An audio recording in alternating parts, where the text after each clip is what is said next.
and welcome to our program Where God Weeps, a program where we speak about the suffering and persecuted church around the world. The suffering of the church is the suffering of our sisters and brothers who live in difficult conditions, but also who have painful personal stories. Today we want to share with you the story of Mrs. Cecila Cesar, a member of the Focolare movement, whose powerful testimony of misery and mercy could be a powerful source of inspiration for all of us. Cecilia, thank you for being with us today. Thank you, Jonas. I'm glad to be here.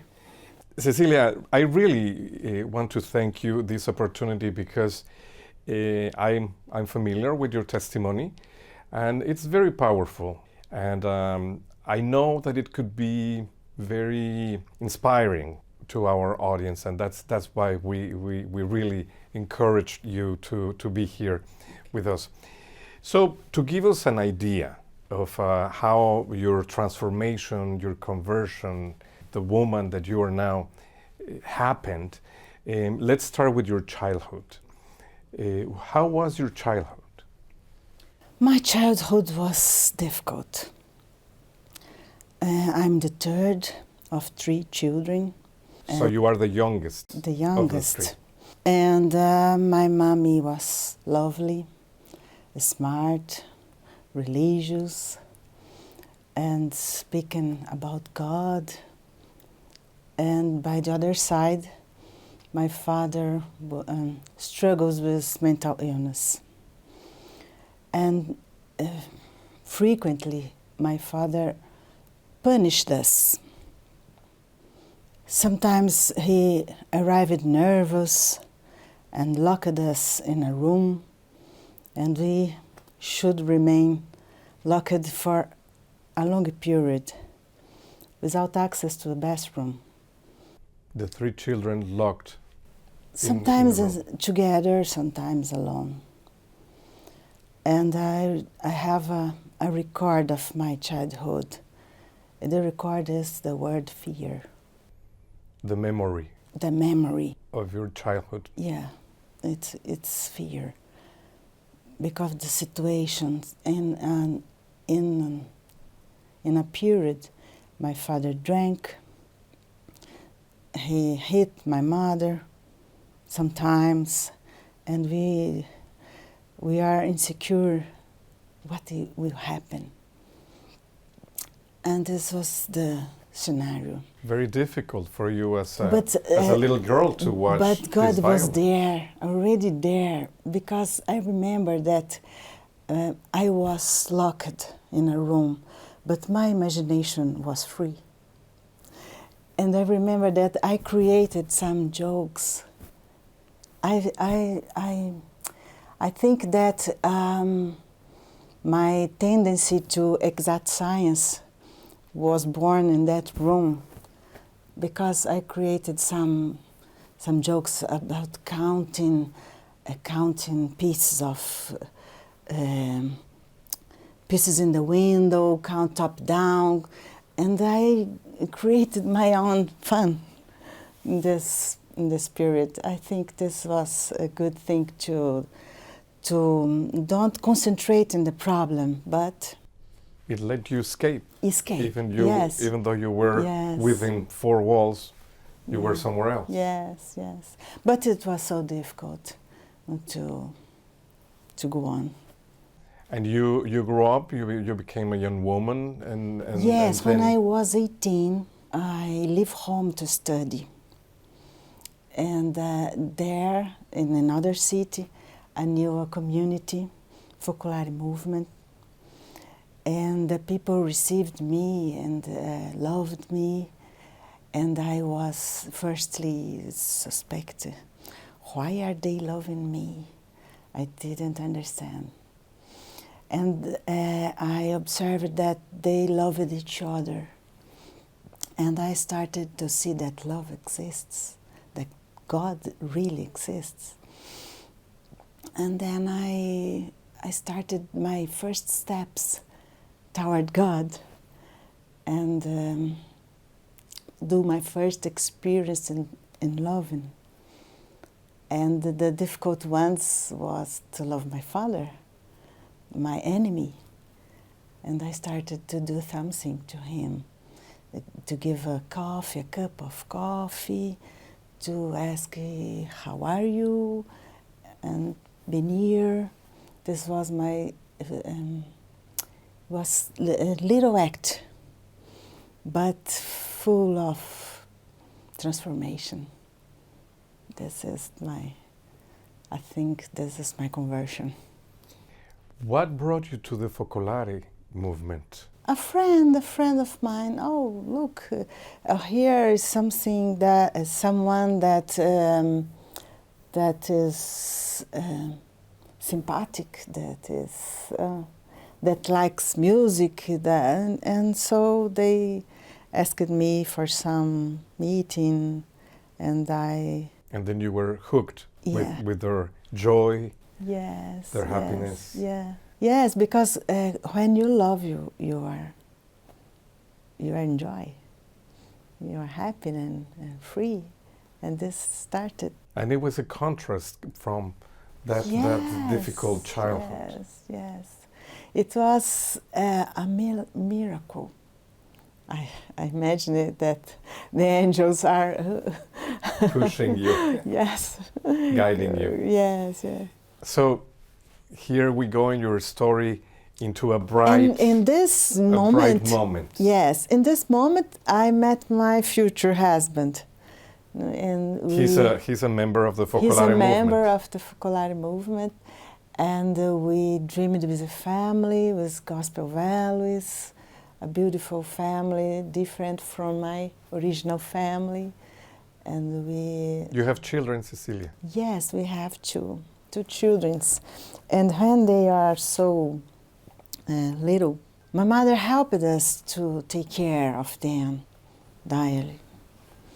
It was so good to have the love of the grandmother, the love between us. It was a period of light. Really. Beautiful time in your life. Yeah. And then something happened. Something happened. One day they called me to go to my mother's house because something had happened. I went there, and my husband was there already. And when I arrived, he told me, "Your mother is dead." And I caí no chão, como se diz. I couldn't stand up. You fell down. You fell down. Yes. You fell on your knees. Yes. And then when I was on the floor, they said me, "Your mother was murdered by your father." And yes, it was difficult. It was so impossible to imagine, impossible to believe. My husband helped me. We are so worried what to say to our children. They loved the grandmother. She was inside our house.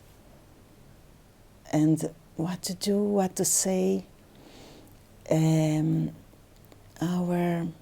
We moved as a couple of gospel. We moved in the situation driven by God between us. What to say, what to do. Can you imagine that few hours after the crime, they asked me to go to enter the house to take the medications to my father. And at this moment, he was in police station. And I asked myself, why?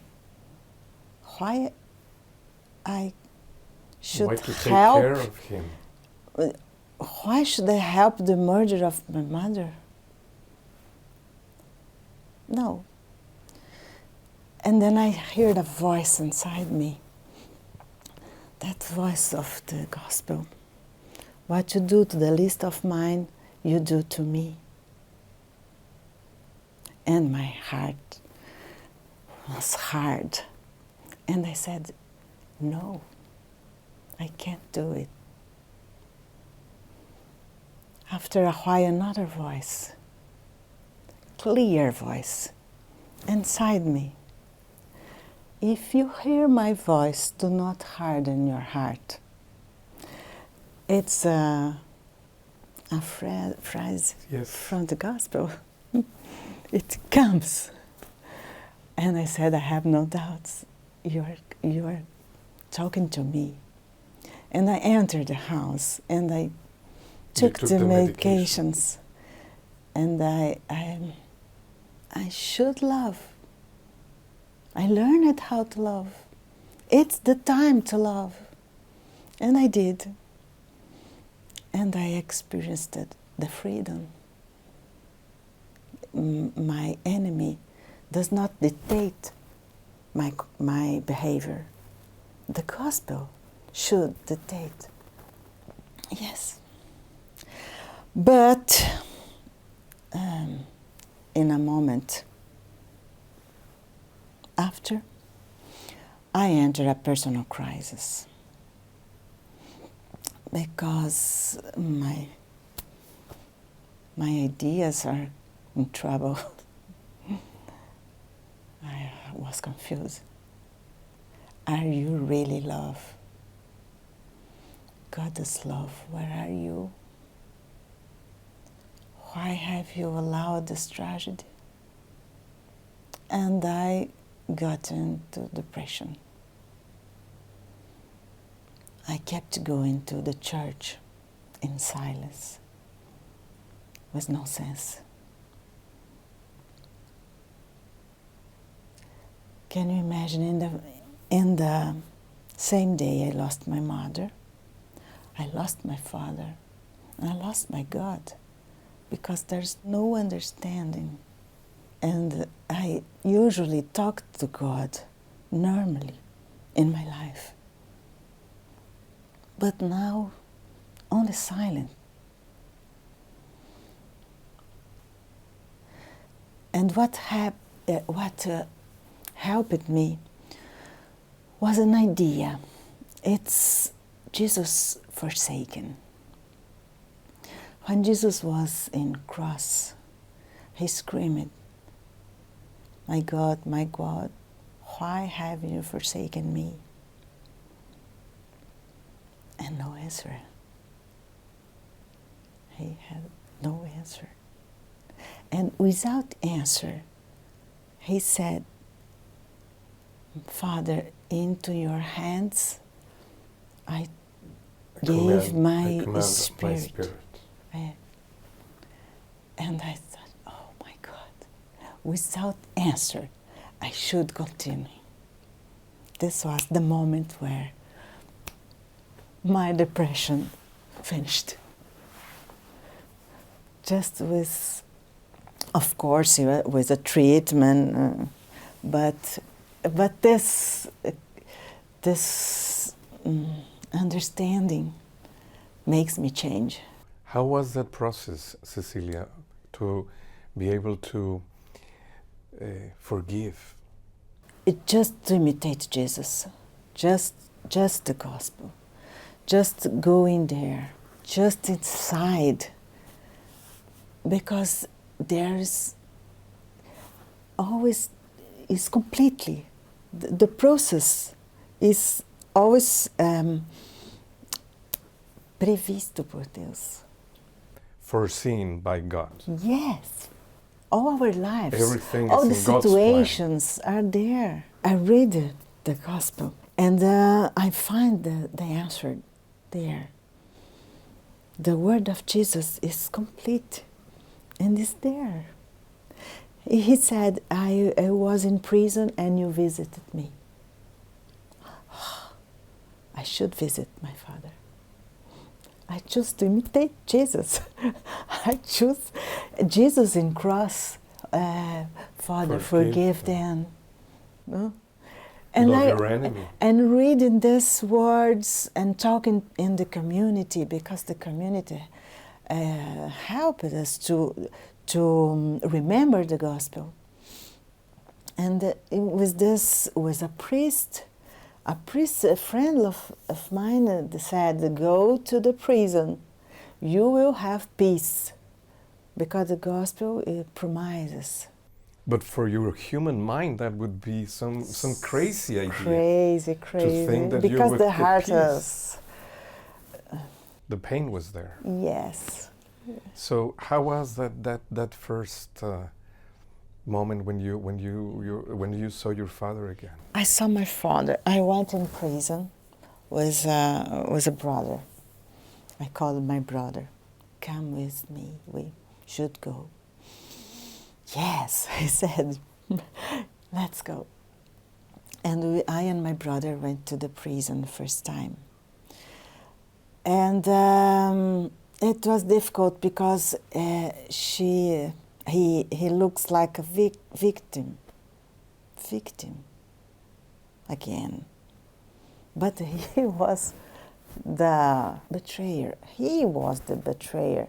But he behaves like a victim. What do you mean by that? He is a poor man suffering in a place with bad people. And he is a good person inside that cruel word. And then I have focus. I said, I came here to forgive you. he for a while was confused also. And she said, forgive me. And cried. He cried. Wow. And he came to hug me. And this moment I was afraid of. Because for me he's this miserable.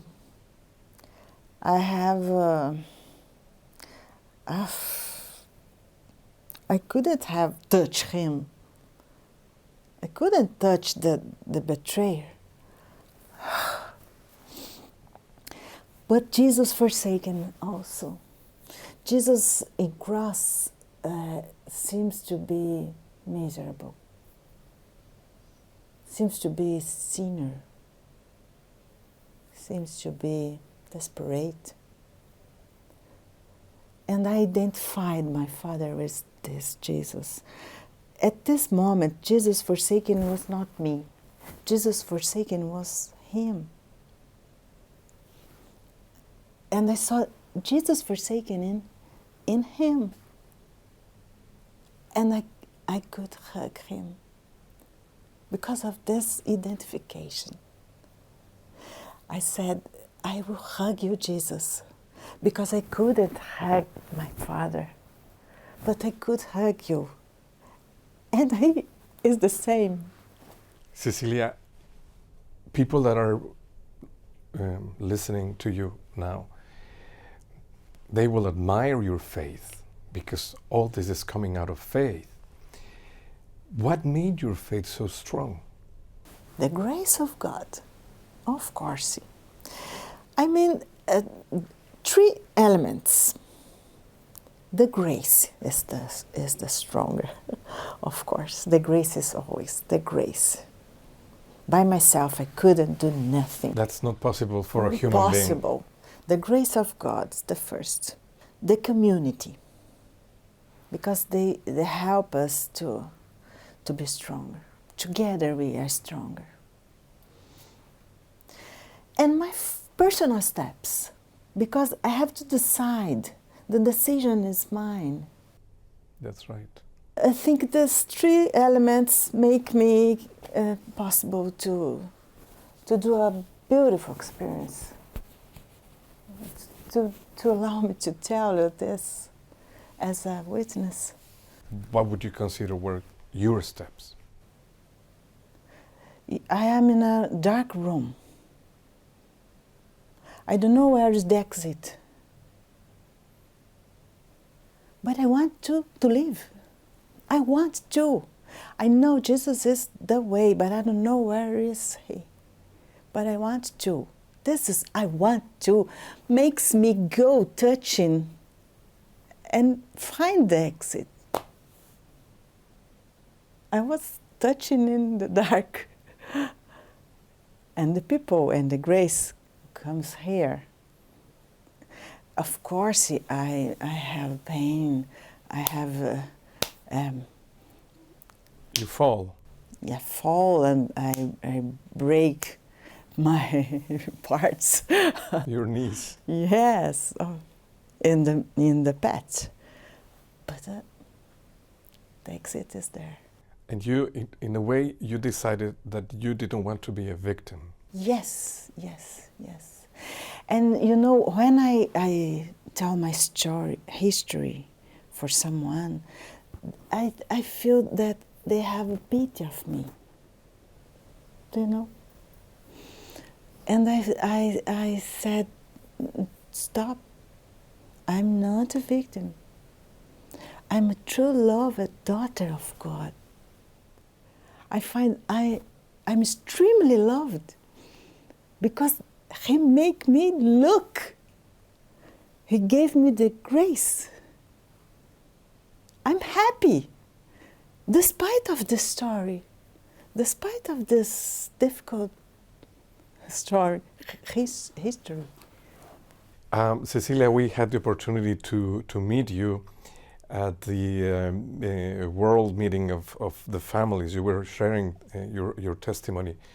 And I want to ask you, how does it help people when you share your testimony? Because you don't do it just for the sake of giving information. You know that in doing so, you might help somebody who could feel in that same desperate situation. Yes. What has been your experience in this regard? Yes, it has helped. It has helped. One day I shared my testimony, and someone came to me and said, "Oh, I'm in drugs because of this. My father did to me a little thing. I can imagine what I could do if my father has murdered my mother." I already mentioned my problems. Yes. When I hear your story, I said, yes, really, you have to really mention, because God has allowed your story for you because He wants to rescue you. My story for me, for my rescue. But each one has one history, and I feel that the identification is the pain, but not only the pain. The pain is all the three elements. I faced your story, but I identify this element, the grace, the community, and your personal step. And I see I can do the same with my scenario. In your own circumstances. Yes, but the steps, the grace is there. It works for everybody. The community is there, and you should give your steps. And it's so beneficial to tell the story because it's an exposure. I think my inside, it's difficult to tell. It's difficult to give you my intimate emotion. It's difficult to tell about inside. But when I realize that help, I do an effort. And that another thing I want to say. After that depression, after that, I have supported my father until his death. And he finished the period in prison. The sentence? The sentence, and he went to a clinic. And we got there and visited him, buying the things he needed, medications, until his death. And 2 days before the death, he had received a priest. He confessed his sins. he received the Holy Communion. And 2 days after, he died. And he died seated in a wheelchair that I and my sister have gave to him. It was so significant for us because he felt the love of us, and God loves him. It seems to us that by one side our misery, and by the other side the mercy. I think my father is with God now. The love of God reaches them, reaches everyone. And my father allowed it to be loved by us, by God. And it was so beautiful. Cecilia, thank you so much. We have no words to really extend our gratitude to you for sharing this experience with our audience. Okay, Thank you. Thank you. And thank you, ladies and gentlemen, for being with us in another episode of Where God Weeps. If you want to know more about the love and mercy of God through the Church, we invite you to contact the information at the end of this program. Thank you, and God bless.